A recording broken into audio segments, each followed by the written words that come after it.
Bonjour à tous. Alors j'espère que vous allez bien. On se retrouve donc pour une autre petite vidéo que je voulais faire pour vous parler de la suite. C'est-à-dire que j'ai fait une petite vidéo précédemment pour vous parler de l'enfance, la mort, comment aborder le sujet, comment moi je l'ai vécu personnellement avec l'annonce de mes parents concernant, enfin de mon père concernant le décès d'une tante vers l'âge de 5 ans, avec la prise de conscience que l'être humain était amené un jour à mourir et ce sentiment d'injustice envers le ciel par rapport à cette mort et l'importance, selon moi, de vraiment trouver les outils et trouver les bons mots pour pouvoir rassurer notre enfant pour être plus en paix avec le fait de ne plus voir un de ses proches autour de lui et lui apporter, je pense, des réponses un petit peu plus spirituelles. Après, c'est vraiment mon avis par rapport à mon expérience personnelle. Et c'est vraiment les réponses que j'aurais voulu avoir à cet âge-là. Voilà, avec des choses peut-être un petit peu plus imagées. Comment dire, ne pas me dire qu'ils s'en vont dans le ciel ou ce genre de choses-là. Mais voilà, je trouve que c'est vraiment important. Et comme le disait une personne aussi dans les commentaires, il est important, je trouve, pour les parents, de conscientiser qu'il faut toujours préparer l'enfant avant que ce drame arrive, au niveau d'une mort éventuelle, le préparer avant que ça arrive, de lui expliquer en fonction des propres croyances du parent comment les choses, voilà, comment lui il voit les choses, voilà, que lui, même s'il croit en rien, peut-être de laisser le choix à l'enfant de penser qu'il y a une vie dans une autre dimension, voilà, qu'on ne voit pas, mais qui existe un petit peu comme dans le monde de l'imaginaire, si je peux dire ça, où les âmes se retrouvent et vivent différemment. Je sais que ça a vraiment, en tout cas au niveau de mes consultations et des enfants de mes consultants, c'est plutôt quelque chose de positif comme explication pour pouvoir les aider à aller mieux. Voilà, donc ça c'était ce dont je vous parlais dans la vidéo précédente. Et là aujourd'hui, j'avais envie de vous parler de tout ce qui est en lien avec les peurs des enfants par rapport aux fantômes, aux esprits, leur perception.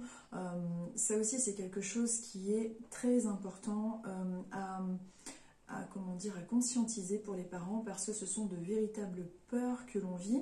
Donc moi, je suis médium, clairaudiente, clairvoyante, si vous voulez, et depuis toute petite, comme beaucoup d'enfants, je voyais les esprits, les âmes de nos défunts, et évidemment, quand vous en parlez à vos proches, à vos parents, on n'est pas cru. On n'est pas cru, c'est mis sur le compte d'une trop grande imagination. Les enfants et leur imagination, ils sont marrants, voilà.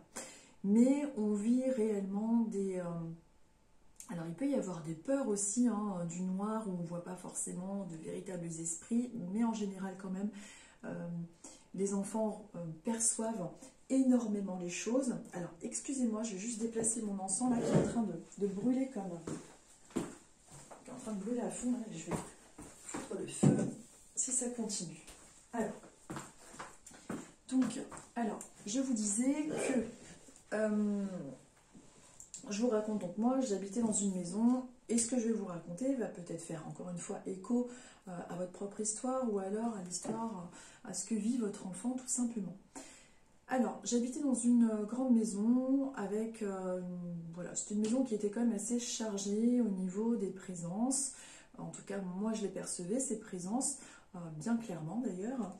Et le soir, donc, évidemment, c'était toujours quelque chose de compliqué pour moi de pouvoir aller me coucher dans cette grande chambre. Alors, j'avais une chambre avec pas mal de poupées, j'adorais les poupées quand j'étais petite, comme beaucoup de petites filles. Et il y avait donc une sorte de meuble avec toutes les poupées assises les unes à côté des autres, les nounours, etc. Et alors évidemment, le soir, vous êtes dans votre lit et puis alors vous n'arrivez pas à dormir parce que vous sentez au niveau vibratoire que dans votre pièce, il y a une sorte d'énergie un petit peu différente que celle que vous connaissez dans la journée. Donc voilà, on a beau laisser la porte ouverte avec un peu de lumière, l'enfant qui capte en général très facilement les esprits, les âmes des défunts, parce qu'on est médium enfant, la plupart du temps, jusqu'à peu près 6-7 ans, on capte énormément les entités. C'est pour ça qu'on dit que les enfants sont des éponges émotionnelles, oui, parce que ils sont un petit peu dans cet entre-deux-mondes. Ils captent beaucoup de choses. Ils ressentent aussi la douleur, la souffrance des parents ou de leurs proches. D'ailleurs, vous remarquerez une chose, alors c'est pas toujours le cas quand on est énervé, quand ils nous saoulent, nos enfants, je suis pas sûre qu'ils le ressentent tout le temps des fois, parce qu'ils sont pénibles des fois. Mais vous remarquerez que souvent, quand vous ne dites rien, que vous n'avez pas trop le moral, votre enfant le ressent, il vient vous voir, il vient vous parler, il ressent à travers votre attitude. Donc c'est aussi au niveau de son observation, mais c'est aussi au niveau de ses propres ressentis. Donc de toute façon, les enfants sont des éponges émotionnelles. Ils reçoivent facilement les messages, ils entendent et ils voient surtout beaucoup les choses de l'au-delà. Donc, je suis dans ma chambre, je suis petite évidemment, je suis dans ma chambre, c'est le soir, je suis dans mon lit et là on est un petit peu comme dans le film, je crois que c'est le sixième sens, où on voit le gamin qui a les couvertures qui sont comme ça et il essaye de se préserver, il a peur de tout ce qu'il voit. Ben, c'est exactement ça. De toute façon, les scénaristes, les auteurs, enfin ceux qui font les films sont de toute façon en général inspirés et peut-être qu'ils ont eux-mêmes vécu ça ou alors ils se sont renseignés auprès de médiums. En tout cas, c'était exactement ça. Alors moi, je voyais les esprits très clairement avec mes yeux physiques, donc je les voyais vraiment comme... Alors je les voyais plutôt en noir et blanc. Pourquoi, je ne sais pas. Et puis, ils ne me parlaient pas, ils m'observaient. Voilà. C'est des âmes, en fait, qui vous regardent, qui vous observent. Et puis, alors, dès que vous êtes seul dans votre chambre, ils apparaissent. Ils apparaissent, c'est le soir. Donc, vous avez beau avoir le couloir qui est allumé. Je sais que mes parents laissaient... oui, parce que c'était de ce côté-là, c'est pour ça que je vous montre ça.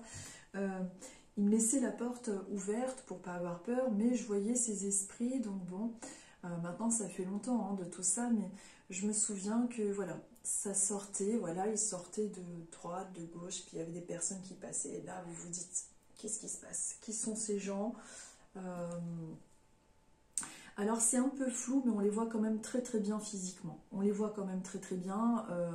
Là maintenant, moi je les perçois d'une façon différente, mais quand j'étais petite, je les voyais vraiment marcher, déambuler dans la chambre, aller à droite, à gauche, vraiment... Et alors, qu'est-ce qui se passe quand c'est comme ça? Vous hurlez, vous appelez vos parents parce que vous avez peur qu'ils s'approchent de vous. Vous voyez que ce sont des âmes qui ne sont pas humaines. Vous le ressentez vibratoirement, la tension au niveau de la chambre et il y a une fréquence vibratoire particulière dans la chambre. On sent qu'il y a une énergie inconnue, différente, pas humaine. Donc, voilà. Et alors, donc j'appelle mes parents et là, on prie... le plus qu'on peut pour qu'ils arrivent le plus vite possible. C'est jamais assez rapide et paf, donc le parent, enfin ma mère allume la lumière, évidemment, il n'y a absolument rien. Donc vous avez vos parents qui vous disent mais il n'y a absolument rien, arrête, maintenant il faut qu'on dorme. Donc évidemment ils sont fatigués, ils ont leur journée, ils perdent patience, donc vous êtes prise entre vos esprits, vous êtes prise entre vos parents qui commencent à perdre patience. Et qui vous disent ça n'existe pas maintenant, tu arrêtes ton imagination, ça suffit, il y en a marre, vous faites engueuler. Vous vous retrouvez donc seul dans votre lit avec les couvertures et là vous priez pour vous endormir vite. Et qu'est-ce qui se passe quand c'est comme ça? Eh bien il se passe que vous vivez, donc comme moi je l'ai fait, dans une bulle, entre ciel et terre, et vous vous dites ok, donc ce que je dis n'existe pas. Pourtant je les vois, je les entends, enfin je les entendais pas, je les voyais surtout. Et donc vous apprenez à vivre dans cet entre-deux-mondes. Excusez-moi, je me sers une petite tasse d'infusion. Voilà. Et donc, vous apprenez à vivre dans cet entre-deux-mondes et tant bien que mal. Et puis vous vous enfermez dans cette bulle qui, comment dire, qui est une bulle de solitude, on va dire, face au vivant. Face au vivant, parce que finalement, il ne voit pas, il ne vous croit pas, et puis vous vous sentez quand même un peu différent malgré vous. Vous ne comprenez pas pourquoi il n'y a que vous qui les voyez. Ou bon. Et donc on grandit comme ça, et en étant enfant, c'est très très difficile parce qu'on n'est pas cru. Et ça, ce que je pense Alors moi, en tant qu'enfant, j'aurais peut-être voulu à ce moment-là, donc si vous avez des enfants qui ont très peur du noir, qui vous disent voir des choses, qui vous disent tiens, j'ai vu papy, tiens, j'ai vu mamie, j'ai vu ceci, cela, en général, ils les voient vraiment parce qu'ils ne sont pas... ils ont cette perception de médiumnité qui n'a pas encore été obstruée. Nous sommes des tuyaux, donc nous émettons, nous recevons, nous sommes des sortes de tuyaux vivants. Tout est énergie, tout est fréquence vibratoire, et tant que ce tuyau n'est pas bouché avec un mental rationnel, on reçoit et on voit nos proches qui sont sur cette strate vibratoire différente. Donc à vos enfants, quand c'est comme ça, qu'ils vous disent qu'ils voient papy, mamie ou une dame ou quelqu'un qui le regarde, ce que je pense, moi en tout cas dans mon expérience, et voilà, je pense qu'il faudrait leur dire à vos enfants de se rendre compte du pouvoir qu'ils ont. Ils ont un pouvoir, même si ce sont des enfants, de justement, en leur parlant gentiment, alors c'est très dur à faire quand on est gamin quand même, mais simplement en télépathie, parce que c'est comme ça que ça, on n'a pas besoin de parler avec les âmes, hein, ça se passe par télépathie, ce sont des échanges de fréquences vibratoires qui se passent au-delà des mots, hein, les mots sont propres à nous sur Terre, voilà, mais de l'autre côté, le mensonge, entre guillemets, n'existe pas. Enfin, ça dépend, c'est encore compliqué, mais bon, bref. Mais ce sont des échanges de pensées. De dire à vos enfants, si c'est possible, de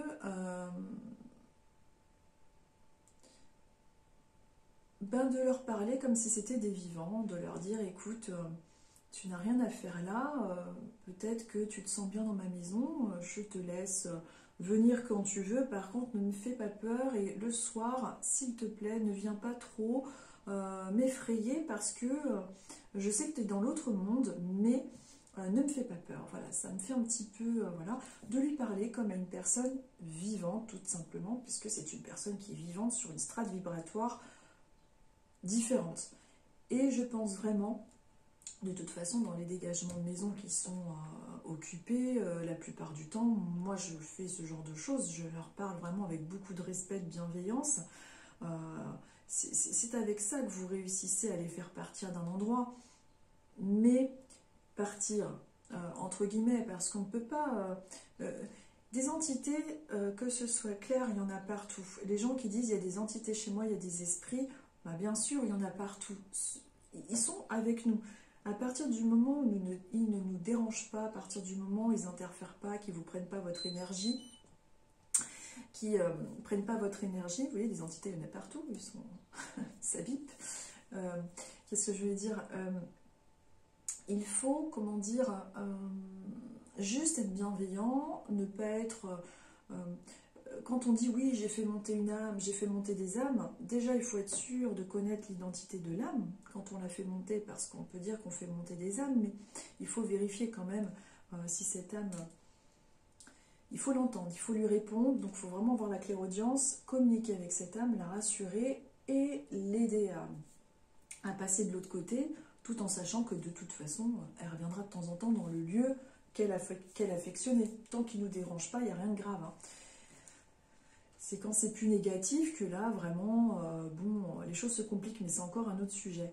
Donc je pense vraiment que l'enfant, ce qui est important, c'est qu'il se rende compte qu'il a cette capacité de voir l'invisible et que grâce à cette capacité, il doit reprendre confiance en lui et en son pouvoir. C'est-à-dire qu'il est tout à fait capable de dire à cette personne « Je te vois, je sais que tu es là, ne me fais pas peur, tu es dans ma chambre, évite de venir dans ma chambre quand je suis là le soir, ça me fait peur, je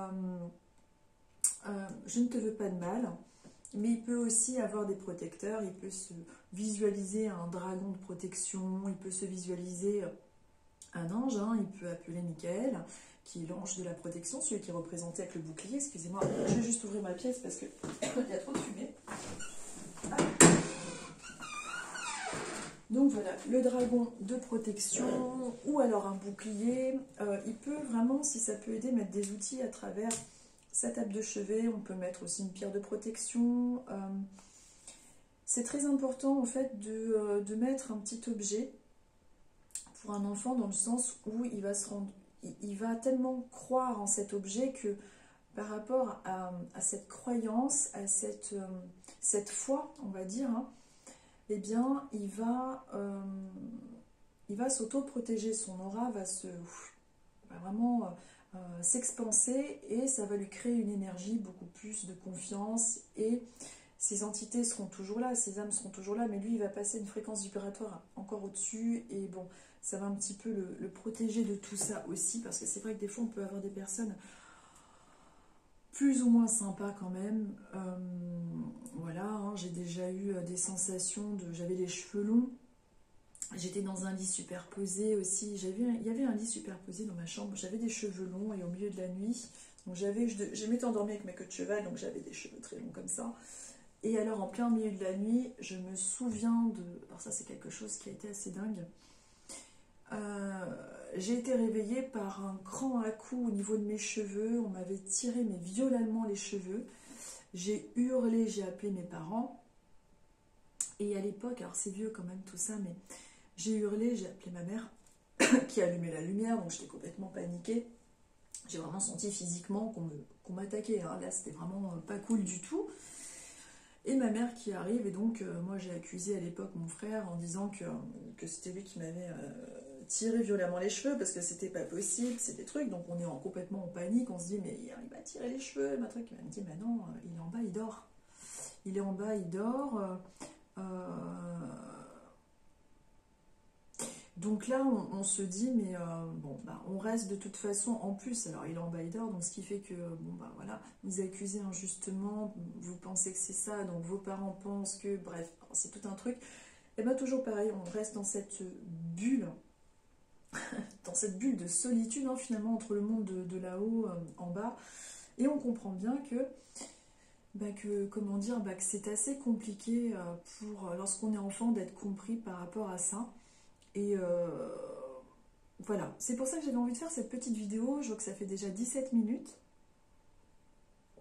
Donc c'est pour ça que je l'ai fait en plusieurs petites vidéos parce que c'est long, j'ai beaucoup de choses à dire là-dessus. Donc il y a ça, si vous avez des questions, vous pouvez les mettre en commentaire si j'arrive à y répondre. Je vous rappelle que évidemment, je suis loin d'avoir la réponse à tout. Je réponds par rapport à mes expériences personnelles, par rapport à ce que j'ai vécu, ce que j'ai compris, à travers des bouquins ou à travers moi-même tout simplement. Hein. Voilà, et si vous avez des questions, n'hésitez pas. Dans la prochaine petite vidéo qui suivra, ce sera toujours les enfants et toujours ce qui, moi voilà, par rapport à ma fille, ce que elle a vécu, qui est un petit peu différent, mais bon, elle c'est un peu différent aussi, ce qu'elle a vécu, ce que j'ai vécu, j'ai des tas d'exemples, il faut que je me les note. Là je vous ai juste parlé le fait de voir les esprits, etc. Et oui, c'est ça. J'avais ces esprits. J'ai d'ailleurs, et ça, il faudrait que je vous le montre, que je retrouve la photo. C'est une maison qui m'attire beaucoup. C'est une maison qui est chargée. Je sais que c'est une maison qui a toujours été chargée en entité, en esprit, et que elle n'a pas forcément toujours des bonnes vibrations, cette maison, mais évidemment, elle m'attire beaucoup parce que c'est la maison de mon enfance. Et que voilà, je sais qu'il y a du monde là-bas, donc comme je suis très attirée de toute façon par l'au-delà, voilà. Et j'ai voulu la regarder sur Google Maps, cette maison où j'habitais, parce qu'elle était en région parisienne. Là je suis dans le sud, donc voilà, je ne peux pas m'y rendre comme je veux. Et j'ai agrandi cette photo, j'essaierai de vous la montrer là en vidéo, je ne sais pas si vous verrez bien. Je l'avais mise sur le groupe que j'ai, le groupe privé médiumnité accompagnement. J'avais mis la photo. Et on voit donc cette maison dont je vous parle, là où il y avait beaucoup d'esprits, beaucoup d'âmes que je voyais, la maison de mon enfance. Et à travers donc il y a une fenêtre et on voit très bien un esprit à travers la fenêtre. Donc quand j'ai voulu la revoir, cette maison, sur Google Maps, eh bien il était là. Il était là, voilà, lui parmi tant d'autres, et je vous montrerai cette photo qui est vraiment incroyable parce qu'on voit très bien, donc on voit le visage un peu d'une personne âgée qui est à la fenêtre, et ce qui est extraordinaire, c'est qu'on se dit, il savait à l'état d'esprit que je regarderais cette photo sur Google Maps ou que je retournerai pour voir cette maison de toute façon. C'est incroyable. Il faut absolument que je vous montre cette photo parce que c'est très flagrant. Mais je crois, alors je suis pas douée en informatique, je suis pas bonne avec YouTube, etc. J'y comprends pas grand-chose, c'est pour ça que je suis sur un, je me mélange un peu dans les réseaux sociaux. Mais je crois que je peux pas publier de photos tant que j'ai pas beaucoup d'abonnés. Donc je crois que c'est mon fils me disait oui mais il faut que tu aies, je crois, alors je sais pas si c'est vrai, il faut que tu aies 1000 personnes pour pouvoir publier des photos. Est-ce que c'est vrai ou pas? J'en sais rien. Je dis pas ça pour avoir 1000 personnes, c'est pas du tout une stratégie. Mais c'est pour ça que je voudrais mettre la photo et je sais pas comment faire. Donc si quelqu'un a une solution, ben, je suis preneuse. Donc voilà, si vous avez des enfants, si vous avez des questions, n'hésitez pas à la poser. Je ferai plusieurs petites vidéos, comme je vous dis, pour pas que ce soit trop long. Là, ça fait 20 minutes, c'est très bien comme ça. Je vous souhaite une très très bonne journée. Et puis, bah, je vous dis à très très bientôt. Et donc, je vais me lever encore une fois pour appuyer sur le bouton. Alors, j'ai une télécommande. Hein. Vous voyez, j'ai un truc moderne quand même. J'ai une sorte de... J'appelle ça la poire. Hein. C'est n'importe quoi. Une sorte de télécommande pour éteindre. Je ne sais pas comment ça marche. Je suis nulle. C'est pour ça que vous me voyez à chaque fois me déplacer et arriver. C'est pas moi la pro. Je suis pas pro là-dessus. Donc, je vous souhaite une bonne journée, une bonne soirée en fonction de votre visionnage. Je vous dis à très bientôt et j'essaierai de vous montrer cette photo qui est franchement hallucinante. Bonne journée, à bientôt et merci à tous.